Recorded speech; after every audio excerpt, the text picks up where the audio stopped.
Petrol full ಹಾಕ್ಸಿದೆ, ಇಲ್ಲಂತ ತೋರಿಸ್ತಾ ಇದೆಯಲ್ಲ. ಕೋರ್ಟಿಗೆ ಬೇರೆ ಟೈಮ್ ಆಗ್ತಿದೆ, ಬೇರೆ ಟ್ಯಾಕ್ಸಿ ಮಾಡ್ಕೊಂಡು ಹೊರಡ್ತೀನಿ ನಾನು. ಸ್ಟುಪಿಡಾಗಿ ಆಡ್ಬೇಡಿ. ನಾನು ಕೋರ್ಟಿಗೆ ತಾನೇ ಹೋಗ್ತಿರೋದು. ನಾನು ಹೋಗ್ತೀನಿ, ಇವನ್ ಪಾಡಿಗೆ ಇವನು ಹೇಗಾದ್ರೂ ಬರಲಿ ಅನ್ನೋಗಿದ್ರೆ ಹೊರಟ್ಬಿಡಿ.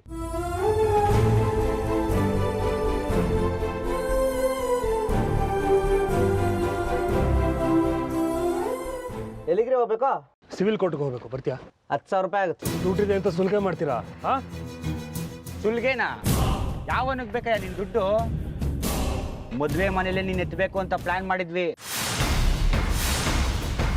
ಜನ ಇದ್ರು ಅಂತ ಸುಮ್ಮನೆ ಬಿಟ್ಟಿದೀವಿ.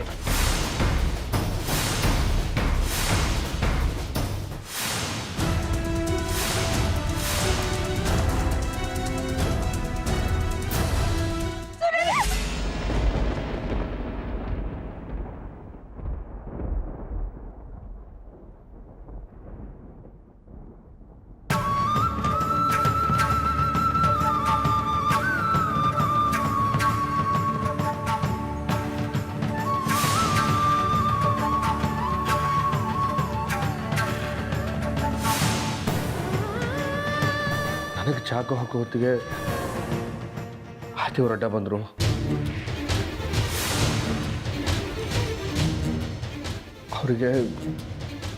ಅವರಿಗೆ ಅತ್ತೆಗೇನಾಯ್ತು ಮಾವ? ನಾನು CS ಹಾಸ್ಪಿಟ್ಲಲ್ಲಿ ಇದ್ದೀನಿ, ಟ್ರೀಟ್ಮೆಂಟ್ ನಡೀತಾ ಇದೆ. ಬೇಗ ಬರ್ತೀರಾ ಪ್ಲೀಸ್? ಹಾಂ ಹಾಂ, ಈಗಲೇ ಬಂದೆ ಮಾವ, ಬಂದೆ. ಓಕೆ.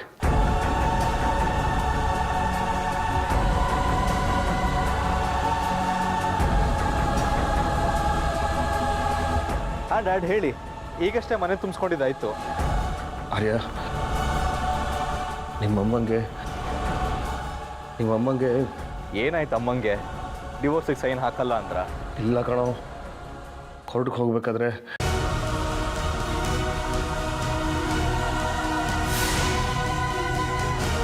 ನನ್ನ ಪುರಾಣ ಉಳಿಸೋದಕ್ಕೆ ಹೋಗಿ ಅವ್ರ ಪ್ರಾಣ ಅಪಾಯದಲ್ಲಿದೆ ಕಣೋ.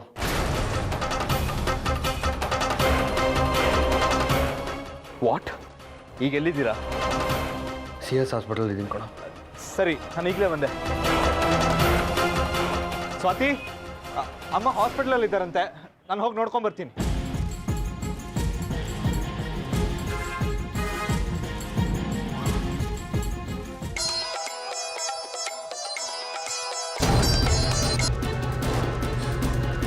ಹಲೋ. ಬಹಳ ಚೆನ್ನಾಗಿ ನಡ್ಸ್ಕೊಟ್ಟೆ ಮದುವೆನ. ನಮ್ಮ ಜಾಗನ ಇನ್ನೊಬ್ರಿಗೆ ಬಿಟ್ಕೊಟ್ಟು ನಮ್ಮ ಖರ್ಚನ್ನ ಕಮ್ಮಿ ಮಾಡಿದ್ಯಾ. ಇವಾಗೇನು ಅದನ್ನ ವಾಪಸ್ ಕೊಡೋದಕ್ಕೆ ಫೋನ್ ಮಾಡ್ದಾ? ಅದೇ ಒಂದು ನಿಮಿಷ ಕೇಳಿಸ್ಕೊಳೋ. ನೋಡು, ಅತ್ತೆಗೆ ಸೀರಿಯಸ್ ಆಗಿದೆ.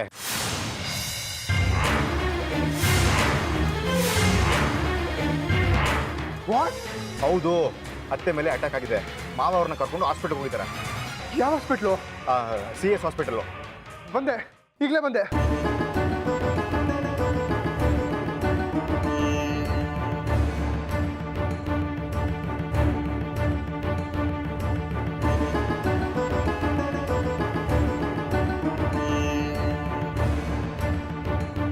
ಸೂರ್ಯ ಸರ್, ದಯವಿಟ್ಟು ಏನಾಗಿದೆ ನೋಡಿ, ಏನು ಬೇಕೋ ನಾನು ವ್ಯವಸ್ಥೆ ಮಾಡ್ತೀನಿ. ಪ್ಲೀಸ್ ಅವ್ರಿಗೆ ಏನು ಆಗಬಾರ್ದು ಪ್ಲೀಸ್. ಪ್ಯಾನಿಕ್ ಆಗಬೇಡಿ, ಧೈರ್ಯವಾಗಿರ್ರಿ.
ಬ್ಲಡ್ ಫುಲ್ ಕಮ್ಮಿ ಆಗಿದೆ, ಬ್ಲಡ್ ಅರೇಂಜ್ ಮಾಡಿ. ಬಾಬಾ ಏನಾಯ್ತು? ನಿಮ್ಮ ಹತ್ರ ಪೆಟ್ರೋಲ್ ಆಗೋಯ್ತು ಅಂತ ಫೋನ್ ಮಾಡಿದ್ನಲ್ಲ. ಆಮೇಲೆ ಆಟೋದಲ್ಲೋ ಕಾರ್ನಲ್ಲೋ ಹೋಗೋಣ ಅಂತ ನಾನು ಆರ್ತಿಯವರು ಕಾರಿಂದ ಕೆಳಗೆ ಇಳಿದು ಬಂದು ಹೊರಗಡೆ ನಿಂತಿದ್ದೆ. ಆಗ ಒಬ್ಬ ಆಟೋದವನು ಬಂದ. ಅವನ ಹತ್ರ ವಿಚಾರಿಸ್ತಿದ್ದೆ. ಇನ್ನೊಂದು ಆಟೋದಲ್ಲಿ 4 ಜನ ಗುಂಡಾಗಳು ಬಂದರು. ಒಬ್ಬ ನನ್ನ ಮೇಲೆ ಅಟ್ಯಾಕ್ ಮಾಡಿ ಚಾಕುನಲ್ಲಿ ಚುಚ್ಚೋದಕ್ಕೆ ಬಂದ. ಆರ್ತಿಯವ್ರು ಅಡ್ಡ ಬಂದರು. ಅವ್ರ ಹೊಟ್ಟೆ ಚುಚ್ಚಿತು. ಅವ್ರಿಗೆ ಯಾಕೆ ಹಂಗೆ ಬರೋ ಅಂತ ಗೊತ್ತಾಗ ಗೊತ್ತಿಲ್ಲ ಕಣೋ. 3-4 ಜನ ಇದ್ರು. ಎಲ್ಲ ಗುಂಡಾಗಳ ಥರ ಇದ್ರು.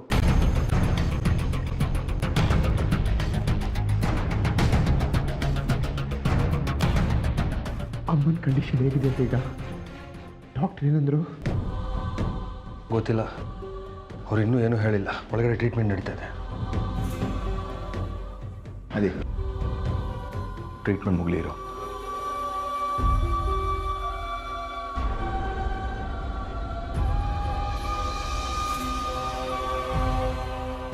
ಹೇಗಿದ್ದಾರೆ? ಡೋಂಟ್ ವರಿ, ಜೀವಕ್ಕೇನೂ ಅಪಾಯ ಇಲ್ಲ. ರಕ್ತ ಜಾಸ್ತಿ ಹೋಗಿದೆ, ನಾವು ಬ್ಲಡ್ ಟ್ರಾನ್ಸ್ಫ್ಯೂಸ್ ಮಾಡಿದ್ದೀವಿ. ಓಕೆ ಸರಿ ಡಾಕ್ಟರ್, ಹೋಗಿ ನೋಡ್ಬೋದಾ? ಹಾಂ ಶೋರ್, ಆದರೆ ಒಬ್ಬೊಬ್ಬರಾಗೆ ಹೋಗಿ ನೋಡಿ.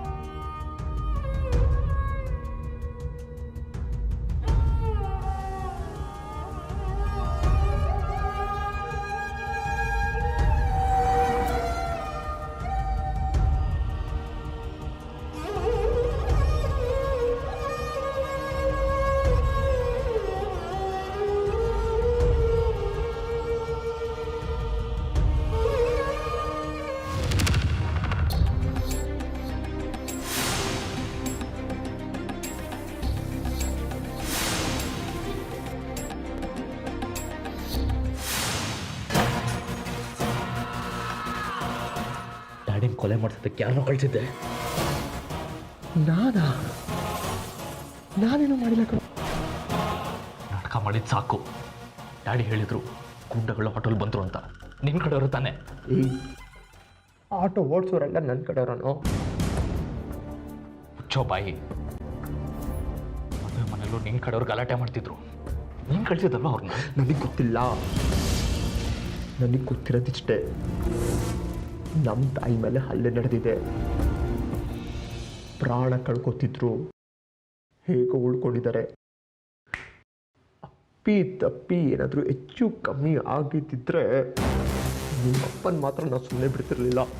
ನಮ್ಮಪ್ಪನ ಸುಮ್ಮನೆ ಬಿಡ್ತಿರ್ಲಿಲ್ವ? ಅದಕ್ಕೆ ಕಾರಣ ಆದವ್ರು ಯಾರು? ಅದಕ್ಕೆ ಕಾರಣ ಆದವ್ರು ನಿಮ್ಮಪ್ಪನೇ ಕಣೋ. ಅವ್ರ ಥರ ನಮ್ಮಮ್ಮನ ಕಾರಲ್ಲಿ ಕರ್ಕೊಂಡು ಹೋಗ್ತಿದ್ದು. ಡಿವೋರ್ಸ್ ಆಗ್ತಿದ್ರು ತಾನೆ, ದೂರ ಆಗ್ತಿದ್ರು ತಾನೆ. ಯಾಕೋ ಕರ್ಕೊಂಡು ಹೋಗ್ಬೇಕಾಯ್ತು ನಮ್ಮ ತಾಯಿನ ಕಾರಲ್ಲಿ? ನಿಮ್ಮ ತಂದೆನೇ ಇದು ಮಾಡಿರೋದು. ಏನೋ ಪ್ರೂಫ್ ಇದೆ ನಿನ್ನ ಹತ್ರ? ನನ್ನ ಹತ್ರ ಏನೋ ಪ್ರೂಫ್ ಇದೆ. ಇಮೇಲ್ ಐತಿದ್ಯಾ? ಹೆಚ್ಚದಲ್ದೆ what is this nonsense? Hospital ಇದು ಕಾಮನ್ ಸೆನ್ಸ್ ಇಲ್ಲ ಇಬ್ರಿಗೂ. ಅವ್ನಿಗೆ ಹೇಳಿ ರಂಜಿತ್ ಬಾಯಿ ಬಂದಾಗ ಮಾತಾಡ್ತಿದ್ದಾನೆ. ಕೊಲೆ ಅಟೆಂಪ್ಟ್ ಆಗಿರೋದು ನನ್ನ ತಂದೆ ಮೇಲೆ ತಾನೆ. ತಂದೆಗೆ ಏನಾದರೂ ಆಗಬೇಕಿತ್ತು, ನಿನ್ನ ಸುಮ್ಮನೆ ಬಿಟ್ಟು. ಬರೀ ತಂದೆ ತಂದೆ ಅಂತ ಹೇಳ್ತಿಲ್ಲೋ, ಅಲ್ಲಿ ಮಲಗಿರೋರು ನಿನ್ನ ಹೆತ್ತ ತಾಯಿ. ನಿನ್ನ ನೋಡ್ದಾಗೆಲ್ಲ ನನ್ನ ಮಗ ಅಂತ ಎಷ್ಟು ಪ್ರೀತಿ ತೋರಿಸೋರು ಗೊತ್ತಾನೋ ನಿನಗೆ? ನಿನಗೆ ಆ ಯೋಗ್ಯತೆನೇ ಇಲ್ಲ. ಅವ್ರಿಗೇನಾದರೂ ಹೆಚ್ಚು ಕಮ್ಮಿ ಆಗಿದ್ದರೆ ಏನೋ ಮಾಡ್ತಿದ್ದೆ. ನನ್ನ ತಂದೆನ ಕೊಲೆ ಮಾಡೋದಕ್ಕೆ ನೋಡಿರ್ತೀಯ, ಅದು ಉಲ್ಟಾ ಹೊಡೆದಿದೆ. ಹರಿಯ ಏನು ಮಾತಾಡ್ತಿದ್ಯಾ ನೀನು? ನಿಮ್ಮ ತಾಯಿ ಕೊಣೋರು.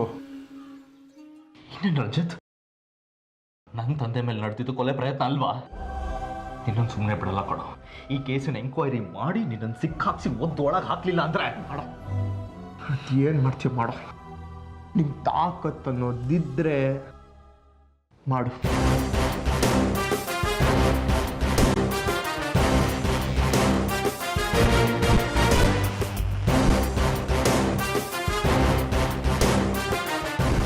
ಕಾಮ್ ಡೌನ್ ಹರಿಯ.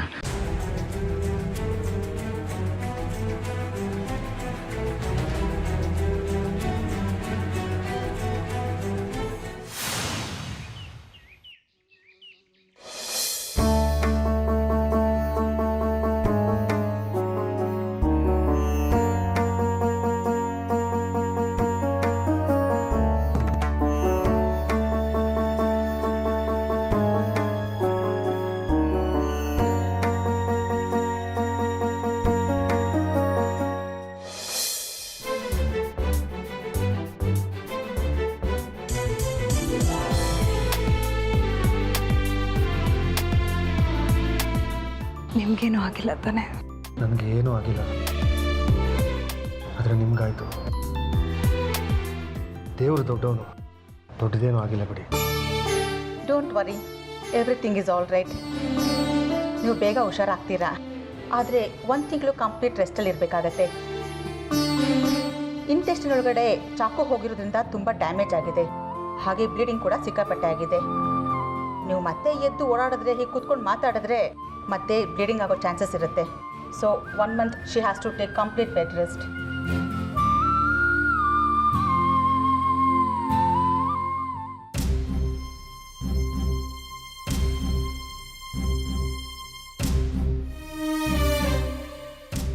ಆದಿ ಬರ್ತಾನತ್ತೆ. ಇಷ್ಟೊತ್ತರೆಗೂ ಇಲ್ಲೇ ಇದ್ದ, ಇವಾಗ ಹೊರಗಡೆ ಹೋಗಿದ್ದಾನೆ, ಬರ್ತಾನೆ.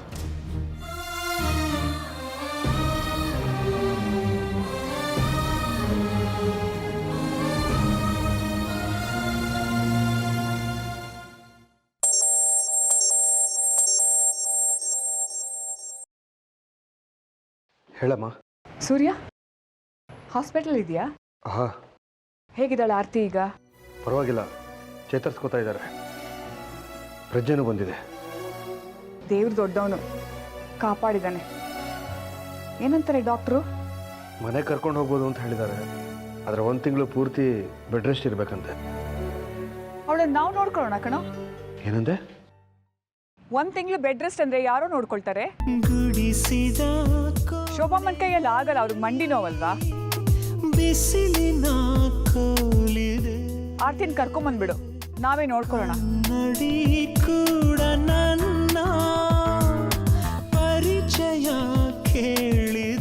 ನಿನ್ ಜೀವ ಉಳಿಸಿದಳ್ ಕಣೋ ಅವಳು.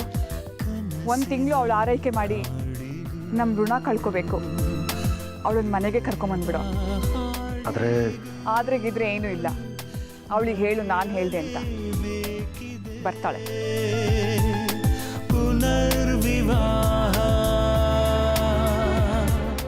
ಸರಿಯಮ್ಮ.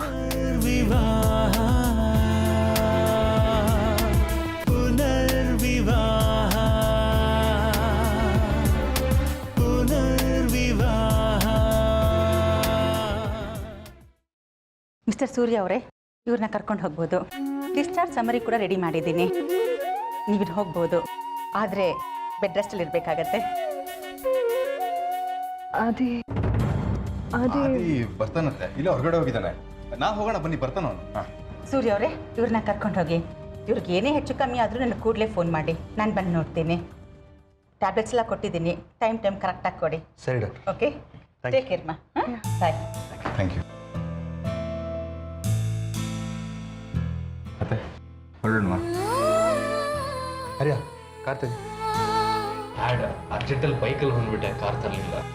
ಇಟ್ಸ್ ಓಕೆ ಹರಿಯ, ನೀನು ಹೊರಡು, ನಾನು ಕರ್ಕೊಂಡ್ಬರ್ತೀನಿ. ಸರಿ, ನೋಡೋಣ. ಹೇಳಿ. ಮೆಲ್ಲಿಗೆ, ಹುಷಾರು.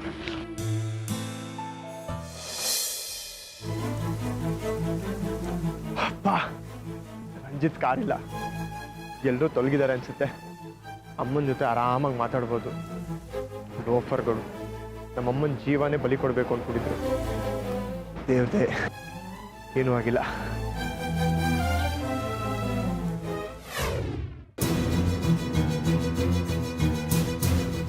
ಸಿಸ್ಟರ್, ಇಲ್ಲಿ ನಮ್ಮ ತಾಯಿ ಇದ್ರಲ್ಲ? ಯಾರು? ಆರ್ತಿ ಸೂರ್ಯ ಅವರ? ಹೌದು. ಅವ್ರು ಆಗ್ಲೇ ಡಿಸ್ಚಾರ್ಜ್ ಮಾಡ್ಕೊಂಡು ಕರ್ಕೊಂಡೋದ್ರಲ್ಲ. ಯಾರು ಕರ್ಕೊಂಡು ಹೋದ್ರು?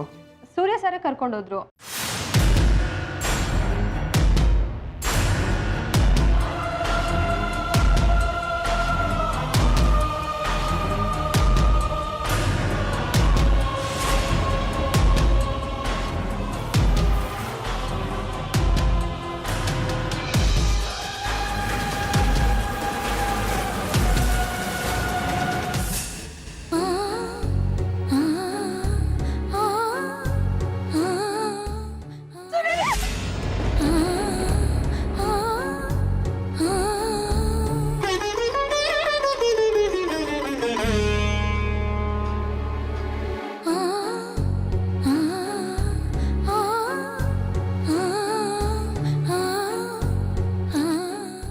ಜೊತೆ ಸಂಬಂಧ ಇಟ್ಕೊಂಡಿದ್ದೀನಿ, ಸೂರ್ಯ ಅವ್ರ ಜೊತೆ ಹಣಕ್ಕೋಸ್ಕರ.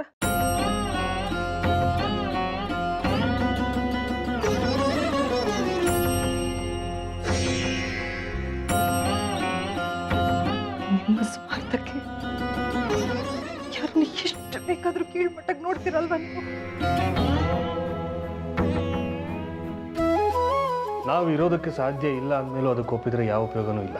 ಕಡೆ ನಿರ್ಧಾರ ಅವ್ರದ್ದೇ. ಇಷ್ಟರ ಮೇಲೆ ಅವ್ರಿಗೆ ಏನು ಅನಿಸುತ್ತೋ ಅದಕ್ಕೆ ನಾನು ಗೌರವ ಕೊಡ್ತೀನಿ.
ಯಾರ್ದು ರಂಜಿತ್ ಫೋನು?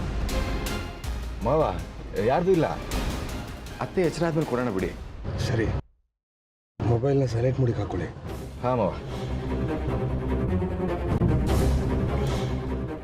ಮಾವ ನಿಮ್ಮ ಫೋನು ಮ್ಯೂಟ್ ಮಾಡಿಬಿಡಿ, ಸುಮ್ಮನೆ ಅತ್ತೆಗೆ ಡಿಸ್ಟರ್ಬ್ ಆಗುತ್ತೆ.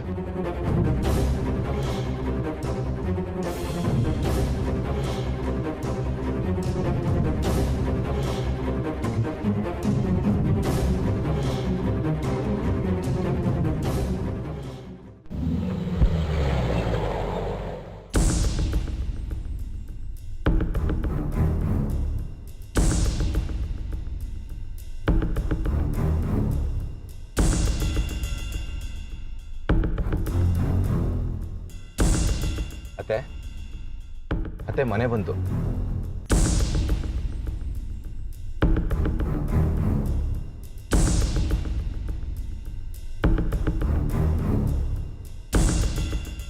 ರಂಜಿತ್ ಮೊದಲು ಆದಿತ್ಯಂಗೆ ಫೋನ್ ಮಾಡಿ, ನಾನು ನಮ್ಮನೆಗೆ ಹೋಗ್ತೀನಿ.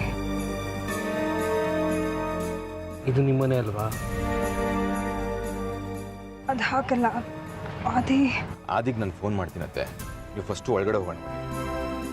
ಡಾಕ್ಟ್ರು ಹೇಳಿಲ್ವಾ ತುಂಬ ಹೊತ್ತು ಕೂರಬಾರ್ದು, ಹೊಟ್ಟೆ ಮೇಲೆ ಪ್ರೆಷರ್ ಬೀಳುತ್ತೆ ಅಂತ. ಬನ್ನಿ ಅತ್ತೆ, ನೀವು ಬೆಡ್ ರೆಸ್ಟ್ ಇರಬೇಕು, ಬನ್ನಿ ನೀವು. ಆದಿಗೆ ನಾನು ಫೋನ್ ಮಾಡ್ತೀನಿ, ಬನ್ನಿ.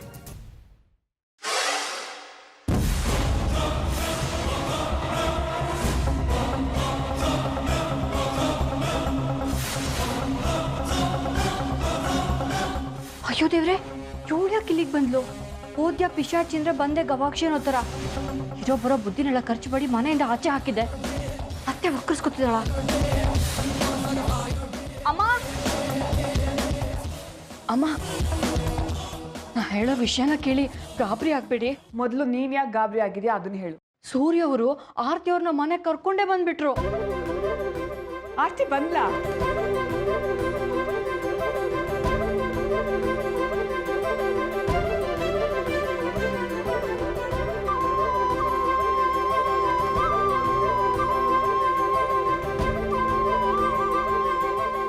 ಒಂದು ನಿಮಿಷ.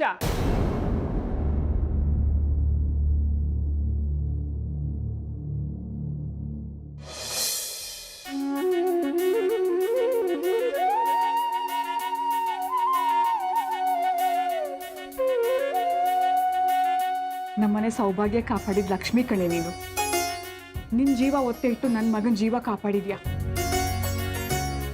ನಿನ್ನ ಋಣ ಹೇಗೆ ತೀರಿಸ್ಲಿ ಅಮ್ಮ? ಆದರೆ ನೀನು ಸಂಪೂರ್ಣವಾಗಿ ಗುಣ ಆಗೋವರೆಗೂ ನನ್ನ ಜವಾಬ್ದಾರಿ.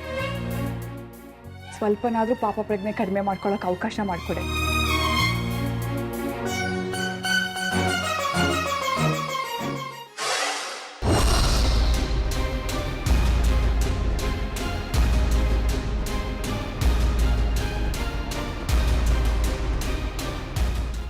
ಬಾ ಒಳಗಡೆ.